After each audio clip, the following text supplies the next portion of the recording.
आइए इस दीपावली चलते हैं राग द्वेष से वैराग की ओर, त्याग की ओर। जिस प्रकार श्री राम ने सोने की लंका का त्याग किया, तो आइए हम सब भी चलते हैं आत्मबोध के साथ वैराग की ओर। ओम श्री परमात्मनाय नमः।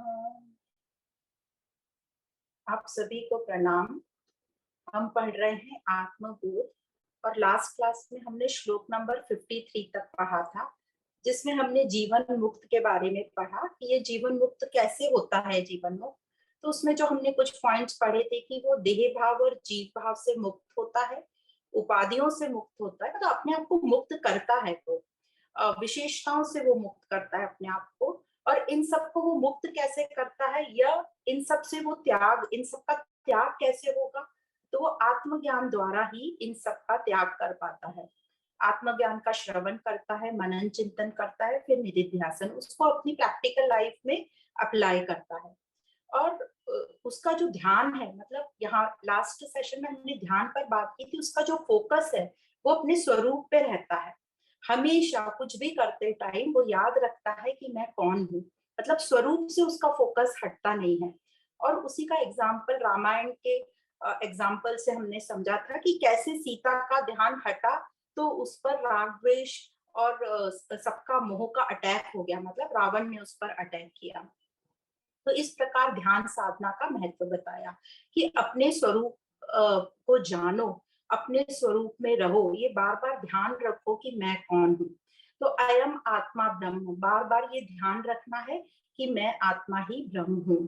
तो इसके पहले वाले और उसके पहले वाले सेशन में हमने पढ़ा था नेति नेति का सिद्धांत, जहाँ शंकराचार्य जी ने बताया था कि नेति नेति के सिद्धांत से मतलब जो मिथ्या है, जो असत है, उसको हटाओ, उसका निषेध करो, तो अपने आप पर फोकस होगा। और लास्ट सेशन में हमने पढ़ा कि वो ब्रह्म स्वरूप पे, वो आत्म स्वरूप पे अपना फोकस कैसे रखना है और कैसे ये जीवन मुक्त रखता है इन सब का। तो बहुत अच्छी अच्छी उसमें विधियां बताई थी जो हमने समझी। अब आज हम पढ़ेंगे श्लोक नंबर 54 से। सर्वप्रथम आज का सेशन हम शुरू करेंगे प्रार्थना से। प्रातः स्मरामि हृदि संस्फुरत् आत्मतत्त्वम् सच्चित् सुखं परमहंस गतिं तुर्यम् यत् स्वप्न जागरत् सुषुप्तम् अवेति नित्यम् तत् ब्रह्म निष्कलमहं न च भूत संगः। तो हर सुबह प्रातः मतलब जागते बराबर ही अपने आप को याद दिलाओ कि मैं कौन हूँ। मैं वह सच्चित आनंद स्वरूप हूँ जो कि जागृत, स्वप्न और सुषुप्ति सबको प्रकाशित करता है, जो नित्य है और जिसका विभाजन नहीं हो सकता। वह आत्म स्वरूप, वह मैं हूँ, न कि ये पांच तत्वों का मिश्रण। तो रोज हम प्रातः अपने आप को, हमारी आंख खुलने के पहले ही, जो ही हम जागृत हों, इस प्रकार अपने स्वरूप का ध्यान करने से हमारा जो फोकस है बढ़ेगा और हम अपने स्वरूप में धीरे धीरे आ पाएंगे। तो इस प्रकार ये प्रार्थना का मतलब है। अब आगे श्लोक नंबर 54। यल्लाभात् ना परो लाभो यत् सुखान्ना परम सुखम यज्ञानात् ना परम ज्ञानम तद्ब्रह्म हेत्य अवधारयेत्। तो जो इसका मीनिंग है हर वर्ड का वो इस प्रकार है। पहला शब्द है यल्ला भाग, तो इसमें भी दो शब्द है, यत और लाभ। तो यत मतलब जिस, और लाभ मतलब जो हमें लाभ होता है, प्रॉफिट होता है। तो यल्ला भाग मतलब जिस लाभ से। फिर है न, बीच में न मतलब नहीं। फिर आता है अपरह मतलब उससे ऊंचा या बड़ा। फिर शब्द है लाभ मतलब लाभ, प्रॉफिट। यत मतलब जिससे, सुखात सुख से, न आता है फिर नहीं। अपरम मतलब ऊंचा, सुखम मतलब सुख। फिर दूसरी लाइन में आता है फिर से यत मतलब जिस। फिर आता है ज्ञानार्थ मतलब ज्ञान से, मतलब देन नॉलेज। फिर न, न मतलब नहीं। अपरम मतलब उससे ऊंचा कोई और, ऊंचा या कोई और। ज्ञानम मतलब ज्ञान। तत् मतलब वह। ब्रह्म मतलब परम स्वरूप परमात्मा, इति तब इसलिए, अवधारयेत मतलब इसलिए उस ब्रह्म को जानो। तो इस प्रकार यह मीनिंग था शब्दों का। तो इस श्लोक में शंकराचार्य जी हमको कह रहे हैं कि जिस लाभ से बढ़कर दूसरा कोई लाभ नहीं, जिस सुख से बढ़कर या बढ़ा कोई दूसरा सुख नहीं, जिस ज्ञान से श्रेष्ठ कोई दूसरा ज्ञान नहीं, वह ब्रह्म ही है, ऐसा जान लो, ऐसा निश्चय कर लो। तो इस प्रकार वो हमें बता रहे हैं कि इस लाभ ये सबसे श्रेष्ठ है। पर जो हम दुनिया में करते हैं, हम अपने जीवन में करते हैं, हम सब जानते हैं कि जो भी कुछ हम इस जीवन में करते हैं यही तीन चीजों के लिए करते हैं। क्या लाभ के लिए करते हैं, सुख के लिए या आनंद के लिए करते हैं, और हमें ढेर सारा नॉलेज हो जाए ज्ञान के लिए करते हैं। इन्हीं तीन कारणों के लिए हम जीवन में जो भी कुछ करते हैं या नहीं करते हैं वो इन्हीं के लिए करते हैं।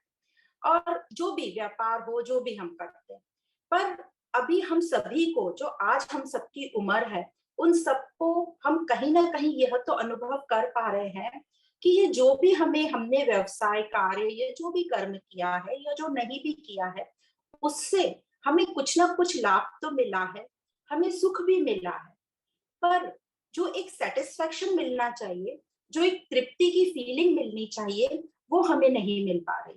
तो हम आमतौर पे सबको कहते भी हैं कि एक शांति नहीं मिल पा रही है, या जीवन में मजा नहीं आ रहा है, या संतोष नहीं हो रहा है। सब कुछ है हमारे पास, पर हमें एक शांति और संतोष की फीलिंग नहीं आ रही। तो जो हमारे मन को, बुद्धि को, इस शरीर को सब कंफर्टेबल चीजें सब मिली है, फिर भी किसी ना किसी चीज की हमें असंतोष है। तो यहाँ गुरु बता रहे हैं कि जब मनुष्य अध्यात्म की ओर बढ़ता है, मतलब ये आध्यात्मिक शास्त्रों का, उपनिषदों का चिंतन मनन करता है, श्रवण करता है, तब उसको समझ में आता है या उसको ये अनुभव होता है कि उसको सभी प्रकार के लाभ और सुख या ज्ञान की प्राप्ति हो गई, उसको शांति की प्राप्ति हो गई। तो और तो कुछ भले ही हमें नहीं समझता है, पर हमें ये जरूर समझता है कि ये सुनने से ही हमें शांति मिल रही है। और ये जब हम सुनते रहते हैं, श्रवण करते रहते हैं, उसका मनन चिंतन करते रहते हैं, तो हमें सेटिस्फेक्शन भी मिलता है, तृप्ति भी मिलती है, तृप्त फीलिंग, पूर्णता की फीलिंग। तो अब धीरे धीरे समझ में आता है कि यह जो बाहरी भौतिक सुख है, वे हम उसके पीछे दौड़ते नहीं, जैसे पहले दौड़ते थे वैसे अब नहीं दौड़ते। तो जिसको ये आत्मज्ञान का अनुभव हो गया, वो भौतिक सुखों के पीछे दौड़ता नहीं है, बल्कि अब उसको समझ आ जाता है कि ये जो भी बाहरी सुख है, आध्यात्मिक सुख की तुलना में बहुत ही छोटा है, बहुत ही न्यूनतम सुख है। तो जो तीन प्रकार के जैसे शरीर में बताते हैं, स्थूल शरीर में भी संतुष्टि मिलती है ये आत्मज्ञान से या आत्म साक्षात्कार के बाद। और हमारा जो मन है, मतलब सूक्ष्म शरीर है, उसमें आनंद आता है, मतलब मन बुद्धि अब हमारे आनंदित रहते हैं। मन खास करके शांत रहता है, और बुद्धि जो है विवेकशील हो जाती है, हमारी बुद्धि कुशाग्र हो जाती है। तो इस श्लोक में यही स्थिति बता रहे हैं गुरु कि इस ब्रह्म ज्ञान को तू जान, और इस ब्रह्म ज्ञान से श्रेष्ठ कोई ज्ञान नहीं है। और इस ज्ञान में सब कुछ आ जाता है, सारा ज्ञान आ जाता है, जैसे भौतिक ज्ञान भी आता है, आदि दैविक आध्यात्मिक सारा ज्ञान इसमें समाया हुआ है।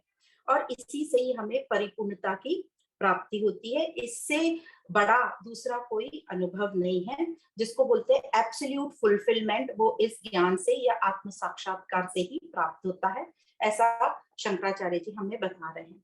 अब आगे का श्लोक भी कुछ कुछ इसी प्रकार है। श्लोक नंबर 55, यद्दृष्ट्वा न परम दृश्यम, यद्भूत्वा न पुनर्भवः, यज्ञात्वा न परम ज्ञेयं, तत्ब्रह्मेत्य अवधारयेत्। तो फिर से वही शब्द आते हैं, यद मतलब जो, या जिसे, दृष्टवा मतलब देखने के बाद, न आता है शब्द मतलब नहीं, अपरम मतलब कुछ और। तो यहाँ हम देखेंगे एक ही शब्द में चार शब्द आ गए। फर्स्ट शब्द में ही चार उसको विभाजित किया, यद, दृष्टवा, ये जो थे साथ में बुक में साथ में लिखे हुए थे, ना परम, ये सब साथ में दिए हुए हैं। फिर है दृश्यम मतलब देखने को, यत मतलब जो, भूत्वा वो बन जाना या उसके जैसा बन जाना, न पुनर्भव मतलब पुनर्जन्म, यत मतलब जो या जिसे, ज्ञात्वा मतलब जानने के बाद, न अपरम कुछ और, ज्ञेयम मतलब जानने को, फिर है तत् मतलब उस ब्रह्म मतलब वो परम, इति इसलिए या फिर उस ब्रह्म को अवधारयेत मतलब जान लो या जानने पर, जान लेने से। तो इस प्रकार ये श्लोक बताया गया है। तो श्लोक नंबर जो इसके पहले हमने पढ़ा था 54 श्लोक में भी यही बताया गया था कि ब्रह्म ज्ञान जो है वो परिपूर्ण का अनुभव है, और इस श्लोक में भी यही कह रहे हैं कि यही सबसे श्रेष्ठ अनुभव है, जिसके बाद मनुष्य के पास और कुछ जगत में प्राप्त करने को रह नहीं जाता है, और इसके अलावा इस संसार में इससे अच्छा या इससे श्रेष्ठ कुछ नहीं है। तो यहाँ ये बताना चाह रहे हैं कि ये तो सबसे श्रेष्ठ है ही, जो पहले श्लोक में बोला था 54 नंबर के, अब इस श्लोक में बोल रहे हैं इससे श्रेष्ठ और अच्छा क्या कुछ और है ही नहीं, इसके अलावा सिर्फ यही है, मतलब ये सत स्वरूप एग्जिस्टेंस ही सिर्फ है और कुछ है ही नहीं। तो मतलब ये यहाँ कहना चाह रहे हैं कि यही उच्चतम है, इससे बड़ा या उच्च क्या है, इसकी कोई तुलना ही नहीं है किसी से, सिर्फ यही है, इसके अलावा कोई और ज्ञान या कोई और डिग्री इस सृष्टि में है ही नहीं। तो अब यहाँ पर ये क्लियर होता है कि हमने कितनी भी डिग्रियां ले ली हो, कितनी भी पढ़ाई कर ली हो, पर इस ज्ञान के बिना सभी डिग्रियां इनकम्प्लीट है, इस ज्ञान के बिना कुछ भी कंप्लीट नहीं है। तो इस श्लोक में कह रहे हैं स्थूल शरीर में जो इंद्रियां द्वारा हम जो भी देखते सुनते हैं, जिसको दृश्यम बोला है, दृश्यम मतलब देखने से इन्होंने सारी इंद्रियां कवर कर ली, देखना सुनना समझना, जो भी हम इंद्रियों से करते हैं वे सब एक सीमित दायरे में होती हैं, क्योंकि हम सब जानते हैं कि हमारा जो विजन है इतनी फ्रीक्वेंसी पे ही हम देख सकते हैं या इतनी फ्रीक्वेंसी पे ही हम सुन सकते हैं, पर जो फ्रीक्वेंसी जो सीमितता में हम देखते हैं उसके बाहर भी बहुत स्कोप है, जो सिर्फ आत्म अनुभव से ही हमें समझेगा, और यही उच्चतम अनुभव है, और उसके बाद शरीर द्वारा और कुछ अनुभव करने को रहता ही नहीं है, ऐसा इस श्लोक में बताया जा रहा है। तो इस श्लोक में फिर से तीनों शरीर के लेवल पर बात कर रहे हैं कि तीनों आत्मज्ञान के बाद या आत्म साक्षात्कार के बाद शरीर के तीनों लेवल पर क्या चेंजेस आते हैं। तो सबसे पहले बताते हैं आत्म अनुभव के बाद जो हमारा स्थूल शरीर है, जो हमारी ग्रॉस बॉडी है, जो आत्म अनुभव होने के बाद हमारी ये जो स्थूल शरीर है, इसको अब जगत की वस्तुओं से कुछ भी प्राप्त करने की चाह नहीं रह जाती है, मतलब जगत की वस्तुओं में वो कुछ अट्रैक्शन नहीं देखता है, फैसिनेशन नहीं होता है उसको, उससे वो कोई सुख लेना चाहे ऐसी उसकी लालसा नहीं रहती, वो यूज हर चीज करेगा। तो हमें ये बहुत अच्छे से समझना है कि सब महात्मा हर चीज को यूज करेंगे पर उसमें उनकी आसक्ति नहीं रहेगी।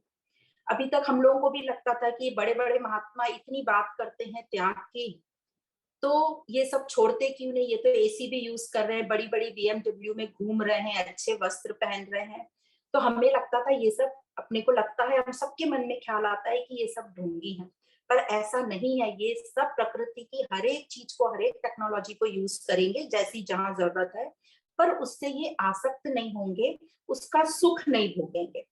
तो ये हुआ स्थूल शरीर ग्रॉस बॉडी की बात। उसी प्रकार अब ये बता रहे हैं सूक्ष्म शरीर की बात। तो जो आत्म अनुभव के बाद जो सूक्ष्म शरीर है वो खुद ही क्या बन जाएगा, ज्ञान स्वरूप बन जाएगा, और जब वही खुद ज्ञान स्वरूप बन गया, सूक्ष्म शरीर मतलब हमारा अंतःकरण, तो मोटा मोटा ले ले तो हमारा मन और बुद्धि, अब हमारा मन बुद्धि दिव्य स्वरूप बन गए, ये ज्ञान स्वरूप बन गए, तो फिर और कुछ जानने के लिए बाकी ही क्या रह गया, क्योंकि आत्मज्ञान ही परम ज्ञान है।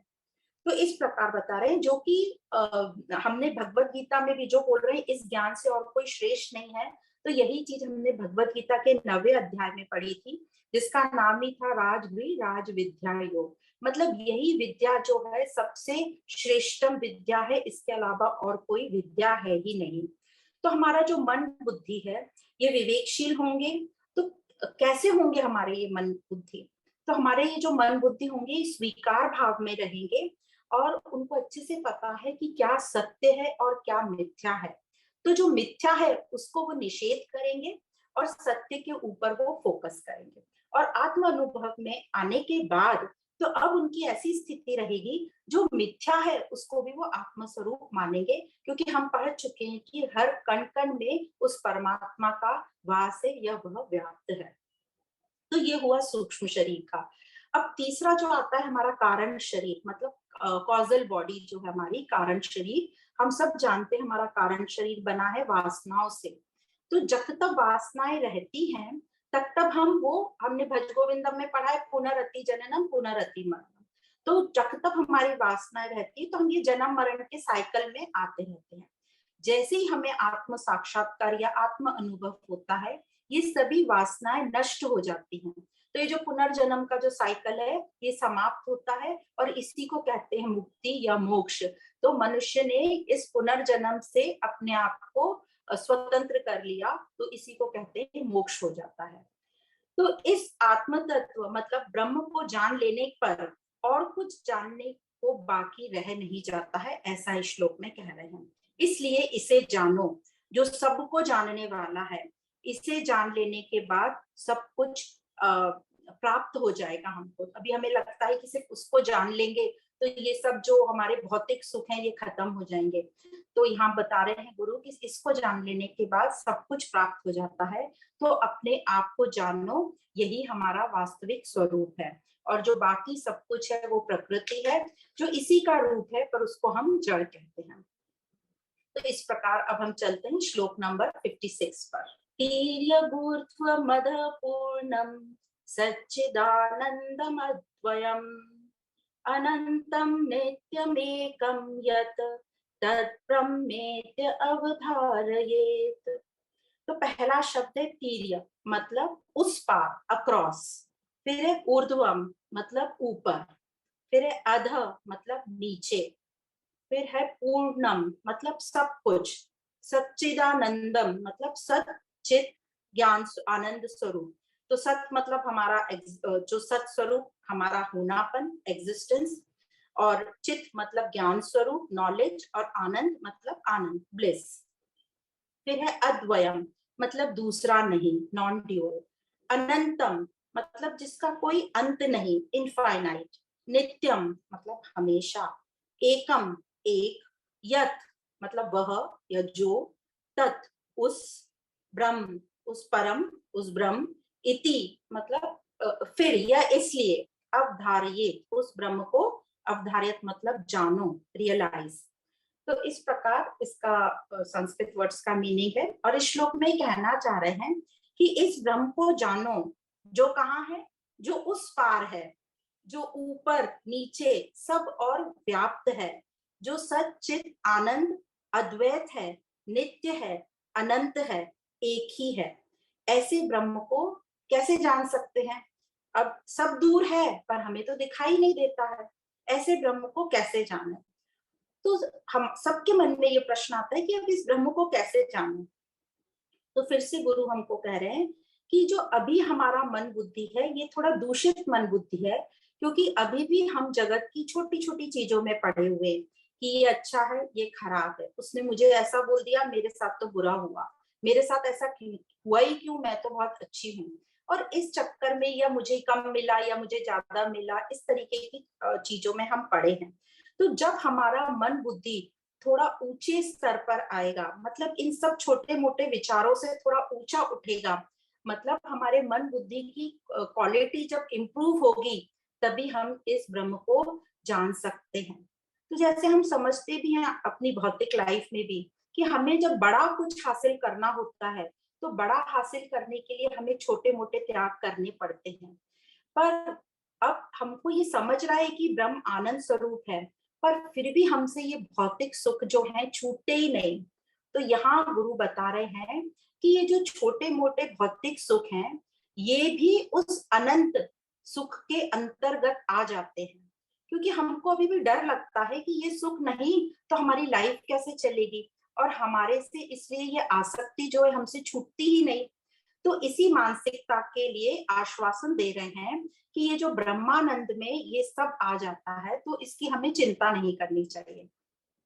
आगे यही कहा है कि ब्रह्म एक ही है, जो सच्चित आनंद स्वरूप है, नित्य है, अनंत है, और पूरा जगत इस ब्रह्म में ही है।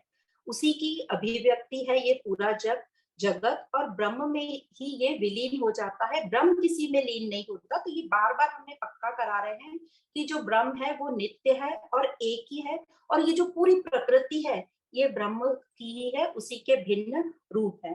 तो इस ब्रह्म को तू जान, अपने मन बुद्धि को तू शुद्ध कर, तभी इस ब्रह्म को जान पाएगा। और अपने जो विचार हैं, हम ये अपने विचारों को या मन बुद्धि की दशा को थोड़ा उच्चतम बना पाएंगे, जब हम अच्छी पुस्तकें पढ़ेंगे, शास्त्रों का अध्ययन करेंगे, मनन चिंतन करेंगे, तभी हमारे जो मन बुद्धि है उसमें शुद्धता आएगी, और हम समझ पाएंगे कि ये हमारे मनुष्य जन्म का मेन एम क्या है, अपने आप को जानना। अभी तो हम काय में पढ़े कि मनुष्य जन्म को कैसे सार्थक करना है, कि हमें अच्छी डिग्री ले लेनी है, अच्छी शादी करनी है, उसके बाद हमारे बच्चों को अच्छे से पढ़ाना है, घर बनाना है, पैसा कमाना है और नाम कमाना है। और ये सब होने के बाद हम शुरू करते हैं, अब हम सेट हो गए, तो अब हम थोड़ा दान धर्म करेंगे और थोड़ी चैरिटी करेंगे, इससे हमारे जो हमें पुण्य की प्राप्ति होगी, और जो हमारे पाप है वो धुलेंगे। ये हमारी नॉर्मल मानसिकता थी। पर अब जब हम ऐसी पुस्तकें पढ़ते हैं, तब हमें समझ में आता है कि हाँ, ये सब तो करना ही है व्यवहार के लिए, पर इसके साथ साथ जो हमारा चौथा पुरुषार्थ है मोक्ष, उसको कैसे प्राप्त करना है, और वो होगा ये हमारे शास्त्रों का अध्ययन करने से। तो आगे चलते हैं, देखते हैं आगे गुरु ने क्या तरीका बताया है उस ब्रह्म से मिलने का। तो श्लोक नंबर 57, अतद्व्यावृत्ति रूपेण वेदांते लक्ष्यते अद्वयम् अखंडानंदमेकं यत् तद्ब्रह्मेत्य अवधारयेत्। तो पहला शब्द है अतद्व्यावृत्ति रूपेण।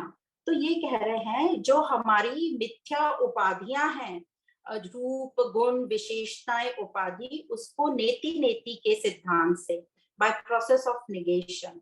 फिर है वेदांते, मतलब जो वेदांतों में दिया है, लक्ष्यते मतलब बताए गए हैं, अद्वयम कि दूसरा नहीं है। फिर है अखंडानंदम, मतलब अखंड आनंद, जो आनंद का जो आनंद खंडित ना होता हो। एकम मतलब एक, यत मतलब वह, तत् मतलब उस, ब्रह्म मतलब परम, इति इस प्रकार, अवधारये उस ब्रह्म को इस प्रकार जान लेने पर तो अखंड आनंद की प्राप्ति होगी। तो ये श्लोक में जो बताना चाह रहे हैं वो ये कह रहे हैं कि सभी शास्त्रों में, सभी उपनिषदों में, भगवत गीता में, ये जो भी हम शास्त्र उठा ले, विवेक चूड़ामणि, अष्टवक्र गीता, अवधूत गीता, योग वशिष्ठ में, सभी में इसी ब्रह्म की बात कही है, जो एक ही है, अद्वयम दूसरा नहीं, एक ही है। और जो दूसरे पंथी भी हैं, जैसे हम नाम सुनते हैं, सूफी संत हैं, काश्मीरी सैविज्म है, ये सब भी इस अद्वैत को मानते हैं। और यह जो सत्य है, जो ऋषियों ने अपने अनुभव से हमें बताया है, कहते हैं इस सत्य को बुद्धि के तर्क या कोई भी प्रमाण से आज तक असत्य साबित नहीं कर पाए हैं और नहीं कर पाएंगे। तो इस अनुभव की बात कर रहे हैं, इस ब्रह्म आनंद अनुभव की बात कर रहे हैं। तो इस सत्य की अनुभूति जो है सीधे सीधे नहीं होती, ना किसी के द्वारा होती है, क्योंकि इस सत्य के अलावा जो भी कुछ है वो सब जो है वो जड़ है। तो सारे अनुभव तो चेतन तत्व के कारण होते हैं, इसलिए इसको इंद्रियों से या देखा नहीं जा सकता, समझा नहीं जा सकता। तो फिर कैसे इसको समझेंगे? इसका सिर्फ अपरोक्ष अनुभव ही किया जा सकता है। इसलिए गुरु कह रहे हैं कि इन सभी का मतलब जड़ चीजों का, मन बुद्धि का तू निषेध कर। और आगे कह रहे हैं कि नेति नेति के सिद्धांत से इन सब का निषेध करके जो शेष बचता है उसी को तू ब्रह्म जान। अब ये जो ब्रह्म है ये दोनों जड़ चेतन को प्रकाशित करने वाला है, और जो पूरी सृष्टि को एक ही धागे में पिरोए हुए रखा है, जो कि भगवत गीता के 7वें अध्याय में हमने पढ़ा था, ज्ञान विज्ञान योग में 7वें श्लोक में, कि हे धनंजय, मेरे से भिन्न कुछ भी नहीं है, ये संपूर्ण जगत मुझ में ही गुथा हुआ तू जान। तो इसका जो अनुभव है ये स्वयं से ही किया जा सकता है, इसके लिए कोई इंद्रियां या कुछ और यंत्र होने की जरूरत नहीं है। और वेदांत की इस विधि से, नेति नेति के सिद्धांत से, और अहम ब्रह्म अस्मि या मैं आत्मा ब्रह्म हूं, इस पर पक्का कर कर ही कोई भी व्यक्ति इसका अनुभव कर सकता है। तो हमने यहाँ ये देखा कि ना तो इसमें कोई क्लास का डिस्क्रिमिनेशन है, ना कोई कास्ट का, ना कोई अवस्था का, ना कोई परिस्थिति का, ना कोई समय का। तो इसका अनुभव हम कभी भी कर सकते हैं, कोई भी कर सकता है, चाहे वो कहीं का भी रहने वाला हो, कोई भी कास्ट का हो। तो इससे हमारा विचार और बुद्धि शक्ति और हमारी गहरी होती है कि ये जो ब्रह्म है, जो आत्म स्वरूप है, ये स्वयं का अनुभव है और इसकी अनुभूति हम कहीं भी और कभी भी कर सकते हैं। और वेदांत में ये विधि दी है, नेति नेति का सिद्धांत। तो यह जो अनुभव हमारा स्वयं का अनुभव है, तो यह अनुभव कैसा होगा, यह हमें समझ नहीं आ रहा है कि यह अनुभव स्वयं का कैसा होता है। तो कुछ जगह कुछ लोगों ने ये एग्जाम्पल दिया है डॉग और बोन का। तो डॉग और बोन का ऐसे एग्जाम्पल दिया है कि जो डॉग को हम बोन खाने के लिए देते हैं, आपने देखा होगा जैसे कुत्ते लोग जो एक हड्डी का टुकड़ा चबाते रहते हैं, तो कहा जाता है कि उस हड्डी के टुकड़े में कुछ नहीं रहता जिससे वो जो कुत्ता है उसको उससे मजा आए। तो वो इतने चाव से उस हड्डी के टुकड़े को क्यों चबाता रहता है?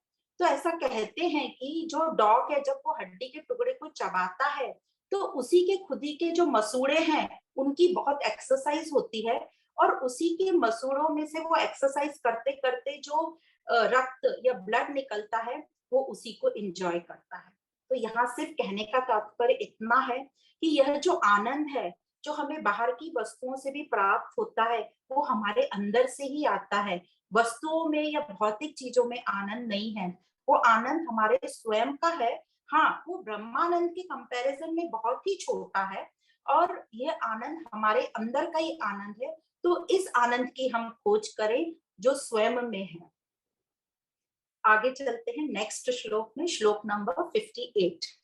अखंडानंद रूपस्य तस्यानन्दलवाश्रिताः ब्रह्माध्यास्तारतम्येन भवन्त्यानन्दिनो अखिलाः। तो पहला शब्द है अखंडानंद रूपस्य, मतलब अविभाजित आनंद, जिस आनंद का कोई, जिसको कोई खंडित नहीं कर सकता। तस्य मतलब उसका, आनंद लव आश्रित मतलब आनंद पर आश्रित। फिर है ब्रह्माध्या मतलब ब्रह्मा और सभी, तारक ये मतलब टुकड़ों में आनंद। फिर है भवंती मतलब होना, आनंद आनंदिन मतलब आनंदित होना, अखिला मतलब सब। तो यहाँ ये कहना चाह रहे हैं कि ब्रह्म जो आनंद स्वरूप है, वह उसका जो आनंद है वो अखंड आनंद है, और इसी आनंद पर सभी आश्रित है। जैसे जो अभी बात की कि यह आनंद हमारे अंदर ही है और सभी हम इसी आनंद पर आश्रित हैं। ब्रह्मा से लेकर छोटे से छोटे जीव तक, मतलब ब्रह्मा से लेकर चींटी तक सब इसी पर आश्रित हैं। और ब्रह्मा से लेकर सभी जीवों का यदि हम एकत्र करके सुख, जो ब्रह्मा से लेकर इस पृथ्वी पर जितने भी जीव हैं उन सबका जो हम सुख यदि इकट्ठा करें, हाईएस्ट लेवल सबका सुख इकट्ठा करें और उसको नापें, तो वो सब सुख मिलाकर भी ब्रह्मानंद के सुख से के कंपैरिजन में बिल्कुल न्यूनतम सुख है। तो यहाँ ब्रह्मानंद के सुख को बता रहे हैं कि वो कितना बड़ा सुख है, जो कि अखंड है और पूर्णानंद स्वरूप है।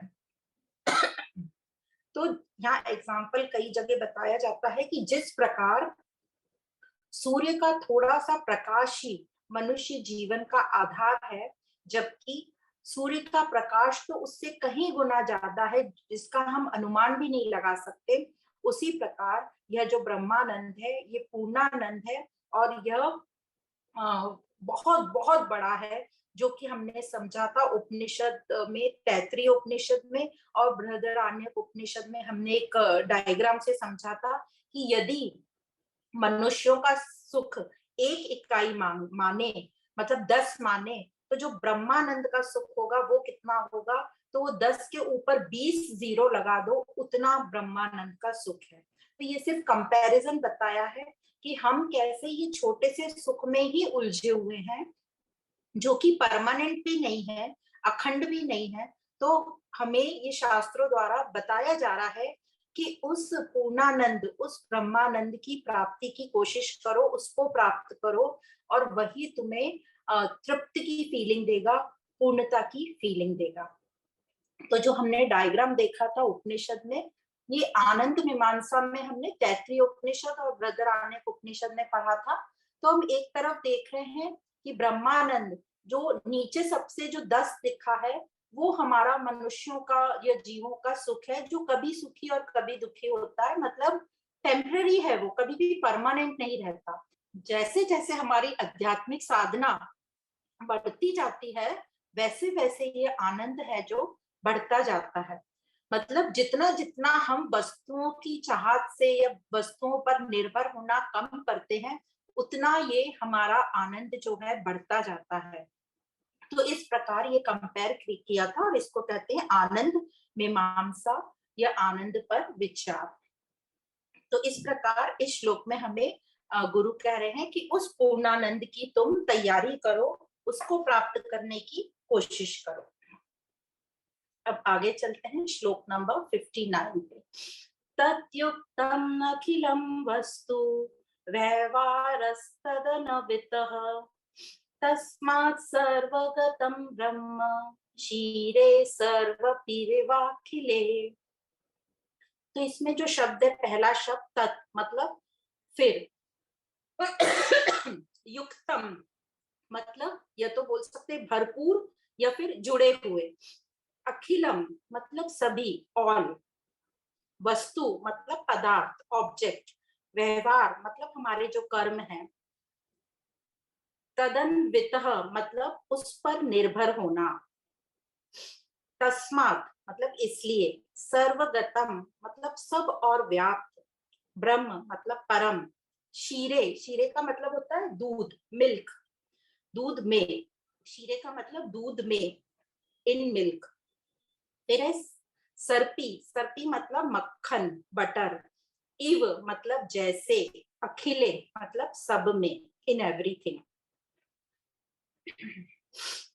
तो इस श्लोक में ये बताना चाह रहे हैं कि सभी वस्तुएं, पदार्थ ब्रह्म द्वारा व्याप्त हैं, सभी कार्य व्यवहार ब्रह्म के कारण ही संभव हैं, इसलिए मतलब तस्मात् ब्रह्म सब में ऐसा व्याप्त है जैसे कि दूध में मक्खन। तो ये बहुत सुंदर एग्जाम्पल से अब यहाँ आगे हमें समझा रहे हैं इस श्लोक द्वारा कि ये जो जड़ चेतन है, मतलब नॉन लिविंग और लिविंग थिंग्स, मतलब इनर्ट ऑब्जेक्ट और लिविंग ऑब्जेक्ट, ये वही चेतन शक्ति ब्रह्म ही है, जिससे हम चलते फिरते बोलते और सब एक्टिविटी करते हैं। तो जो जड़ चीजें हैं उसमें जो ब्रह्म व्याप्त व्यक्त होता है, मतलब मैनिफेस्ट होता है। तो जड़ चीजों में ब्रह्म कैसे मैनिफेस्ट होता है या व्यक्त होता है, उसके होनेपन से।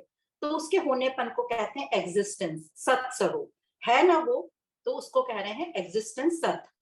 और जो चेतन है, लिविंग थिंग्स हैं, उनमें ब्रह्म कैसे व्यक्त होता है, आनंद और चित्त, चित्त और आनंद, तो नॉलेज और ब्लिस। तो इस रूप में ब्रह्म दोनों में व्यक्त होता है। तो बेस जो हमारा है, जो हमारा मूल है तत्व, वह है ब्रह्म, और उस ब्रह्म में सब है।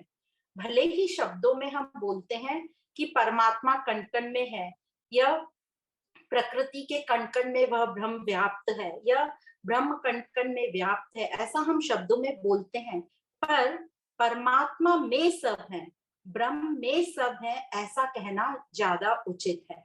तो वह सब में है न कहकर हम सब उसमें हैं कहेंगे तो वो ज्यादा उचित लगता है, पर शब्दों में हम ऐसा कहते हैं। अब प्रश्न आता है, हमारे अंदर क्वेश्चन आता है कि वह सब में व्याप्त है, तो हम उसे देख क्यों नहीं पाते, जान क्यों नहीं पाते, या हम सब उससे इतना दूर क्यों रहते हैं? तो इसी का उत्तर इस श्लोक में दिया है, एक रूपक के द्वारा, या मेटाफर जिसको बोलते हैं। और उसमें ये भी तरीका भी बताया है कि किस तरीके से हम आत्म स्वरूप का साक्षात्कार कर सकते हैं। तो एग्जाम्पल बहुत सिंपल है, हम पहले भी बहुत बार सुन चुके हैं। जैसे दूध में मक्खन व्याप्त रहता है, तो दूध की हर एक बूंद में वो मक्खन व्याप्त है। ऐसा तो नहीं है ना कि दूध के एक ही पोर्शन में वो मक्खन व्याप्त है, दूध की हर एक बूंद में वो मक्खन व्याप्त है, और हमें इन आंखों से वो दिखाई नहीं देता।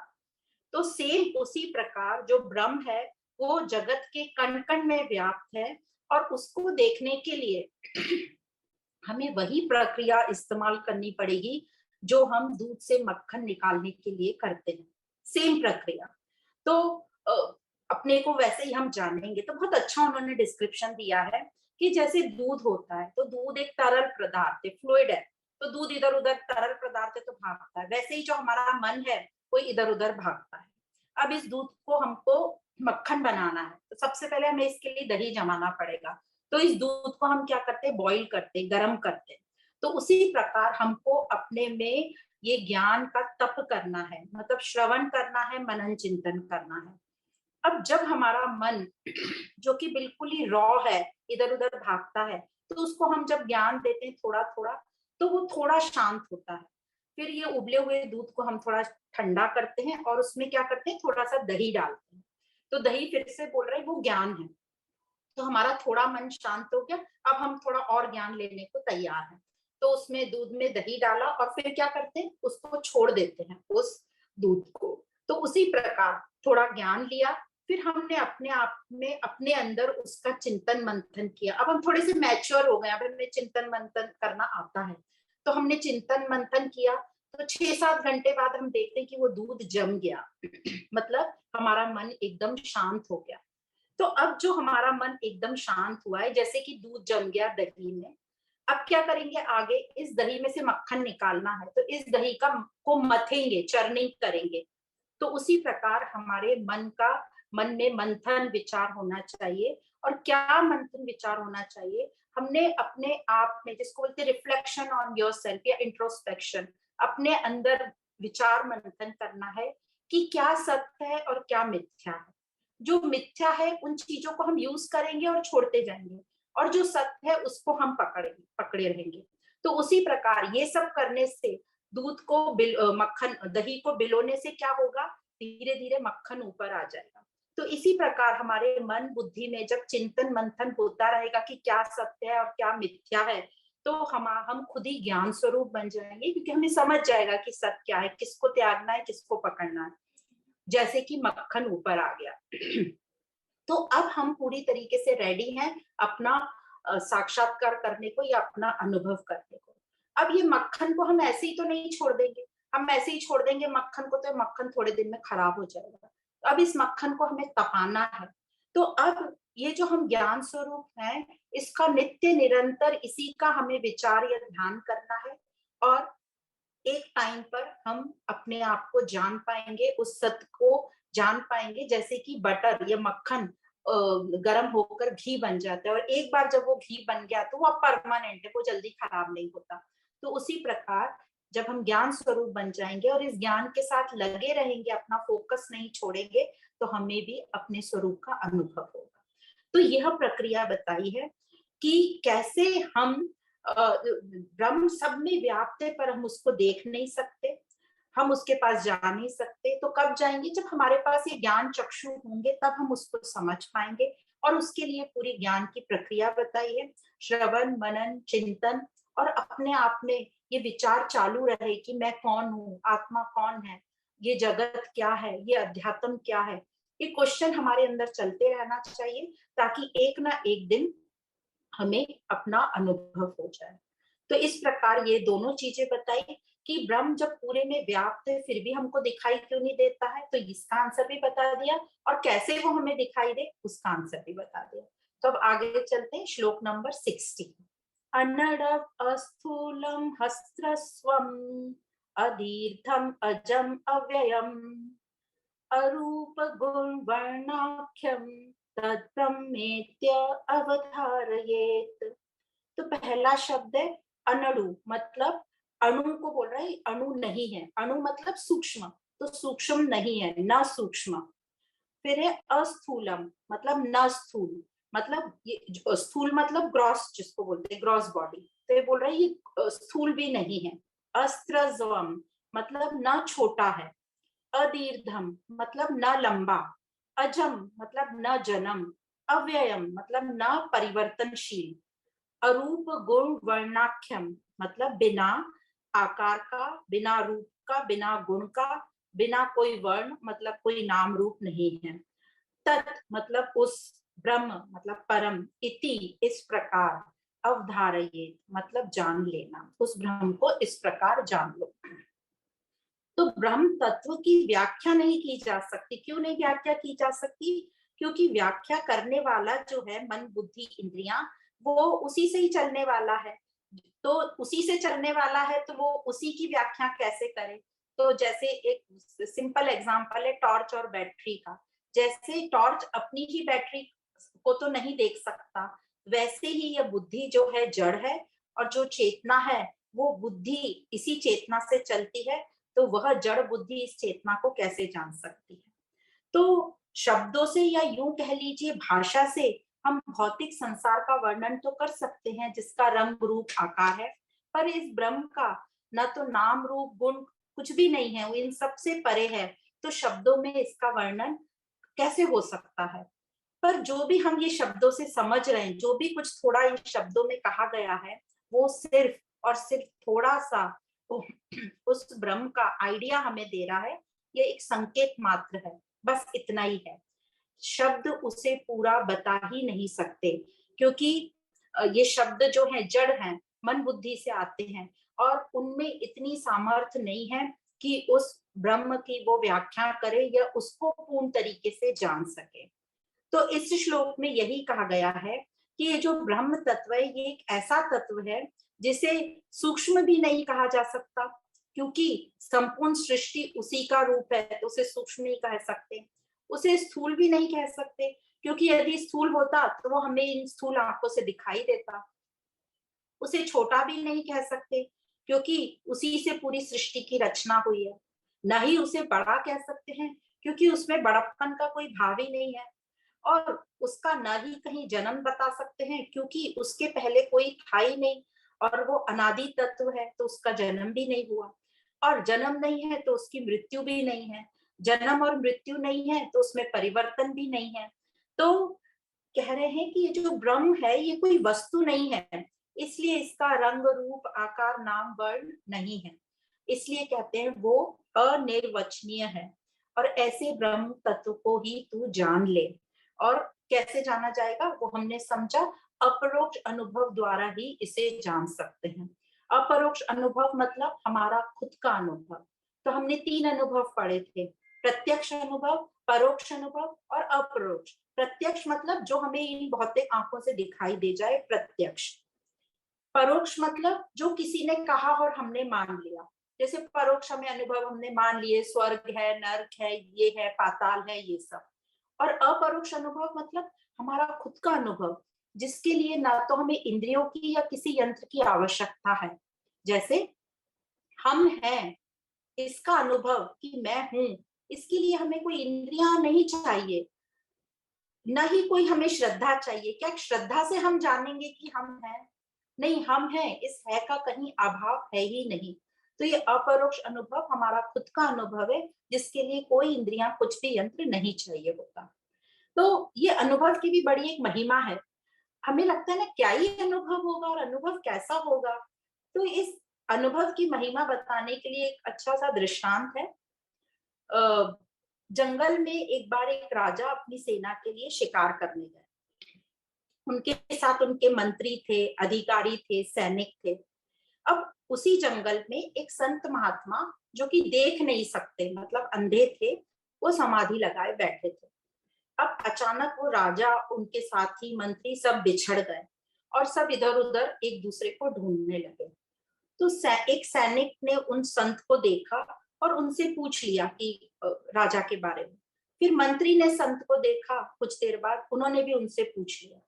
फिर राजा आए और राजा ने उन संत से पूछा कि हे महात्मा, मैं आपको प्रणाम करता हूँ, आप कृपा करके बताइए कि क्या आपने हमारे अधिकारियों को देखा, सैनिकों को देखा।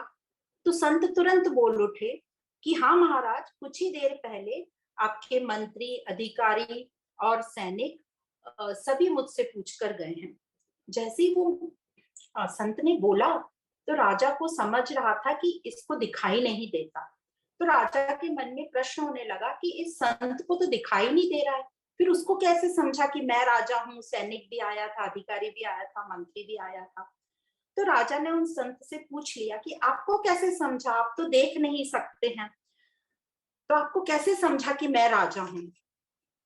तो उनके पूछने के अंदाज से मैंने जाना, ऐसे संत ने उत्तर दिया कि जो जिस तरीके से पूछ रहा था मैं जान गया कि वह कौन है।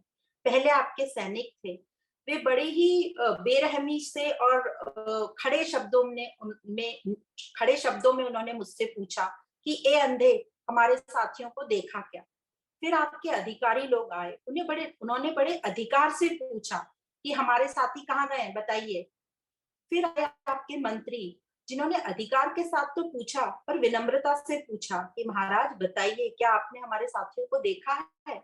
और फिर आप आए, आपने बड़े ही आदर पूर्वक मुझे संबोधित किया, मुझे बोला हे महात्मा, फिर प्रणाम किया, फिर पूछा कृपया बताइए क्या आपने हमारे सैनिकों को देखा है।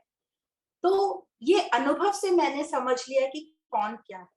तो यह है अनुभव की महत्वता, जिसके लिए ना ही ये भौतिक इंद्रियों की तो पक्का ही आवश्यकता नहीं होती। तो ये सिर्फ समझने के लिए दृष्टांत बताया गया। तो जो आज हमने श्लोक पढ़े, 54 से 60 नंबर तक श्लोक पढ़े, 7 श्लोक पढ़े, और हमने उसमें पढ़ा कि ये जो ब्रह्म है, उससे बड़ा कोई लाभ, सुख, ज्ञान नहीं, उससे बड़ा कोई अनुभव नहीं, या उसके अलावा कोई है ही नहीं, सब कुछ ब्रह्म ही जानो। और यह एक ही तत्व है, बेस एक ही है, जिससे सारी सृष्टि चलती है, और वही सच्चित आनंद, अखंड आनंद स्वरूप है। और हमारा आनंद कैसा है, हमारा न्यूनतम है उसके मुकाबले में, खंडित होता रहता है। वही ब्रह्म कण कण में है, वही या उसी में सब है। जैसे दूध में मक्खन, उसे जानेंगे कैसे, जैसे दूध से हम मक्खन और घी तक पहुंचते हैं, उसी प्रक्रिया से, मतलब आत्मज्ञान का श्रवण करेंगे, मनन चिंतन करेंगे और नित्य निरंतर उसी विचार में रहेंगे। तो ये विचार चिंतन से कि मैं कौन हूँ, ये हमें हमेशा विचार रहना चाहिए, इस पर ध्यान देना चाहिए कि मेरा स्वरूप क्या है। हम सब करेंगे इस संसार में, सब इंजॉय करेंगे, पर ध्यान रखेंगे कि मैं कौन हूँ, ये संसार क्या है। तो इस प्रकार यहाँ तक आते आते शंकराचार्य जी ने जो पहले हमको कहा था कि जगत मिथ्या ब्रह्म सत्य, यहाँ उन्होंने बता दिया पूरा जगत भी आत्म स्वरूप है। तो अब वो मिथ्या शब्द भी त्यागा और बता सभी आत्म स्वरूप है। तो अब हम नेक्स्ट क्लास में देखेंगे कि वो इस सेंटेंस को कि जगत मिथ्या ब्रह्म सत्य को आगे कैसे हमें समझाएंगे कि सब चीज ही ये आत्म स्वरूप है। तो आज का सेशन हम यही विराम देते हैं। आप सभी को बहुत बहुत धन्यवाद।